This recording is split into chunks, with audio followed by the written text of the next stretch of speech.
Assalamualaikum warahmatullahi wabarakatuh. Perkenalkan, nama saya Iwan Tamami. Saya berasal dari Malang, jurusan Teknik Informatika, Fakultas Sains dan Teknologi.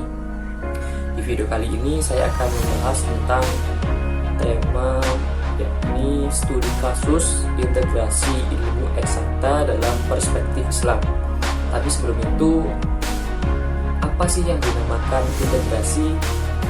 Integrasi adalah sebuah proses pembauran dalam sebuah interaksi sosial atau biasa kita sebut sebagai persatuan atau integritas, yakni persatuan.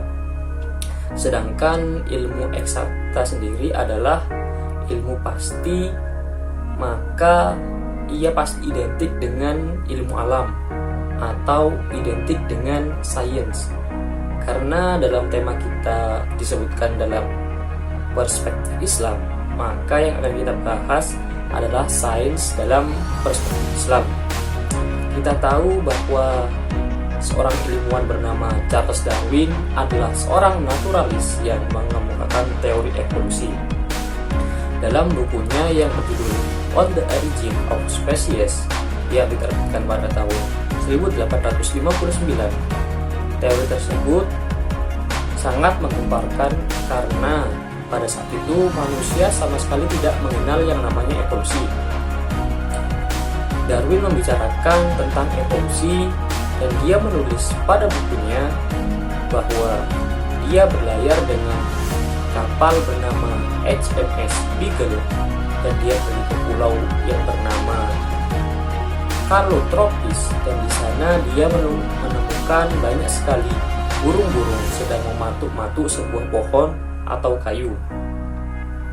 Dan berdasarkan dari lubang tersebut yang dipatuk oleh burung itu, paruhnya menjadi panjang dan pendek. Berdasarkan ini, Charles Darwin mengajukan sebuah teori evolusi. Teori evolusi Darwin menyatakan bahwa hewan dan tumbuhan berasal dari suatu spesies yang sama. Dan teori tersebut mengatakan bahwa manusia berasal dari sebangsa kera atau simpanse. Dan hal ini sangatlah bertentangan dengan ajaran agama Islam. Di dalam Al-Quran, segala sesuatu yang ada di alam semesta, ini diciptakan oleh Allah Subhanahu wa Ta'ala. Di dalam Al-Quran terdapat sekitar 800 ayat yang mengupas tentang alam semesta, dan juga terdapat sekitar 200 ayat yang terkait dengan hukum ataupun fikih. Dan manusia yang diciptakan pertama kali oleh Allah Subhanahu wa Ta'ala yakni Nabi Adam dan Siti Hawa. Ini disebutkan dalam Quran surat Al-Hujurat ayat 13 yang artinya, "Hai manusia, sesungguhnya kami menciptakan kamu dari seorang laki-laki dan seorang perempuan."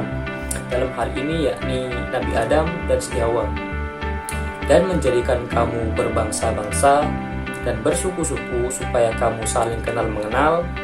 Sesungguhnya orang yang paling mulia di antara kamu di sisi Allah ialah orang yang paling bertakwa di antara kamu. Sesungguhnya Allah Maha mengetahui lagi Maha mengenal." Nah, sudah sangat jelas sekali bahwa teori Darwin ini sangatlah bertentangan dengan ajaran atau perspektif Islam. Oleh karena itu, kita sebagai remaja, kita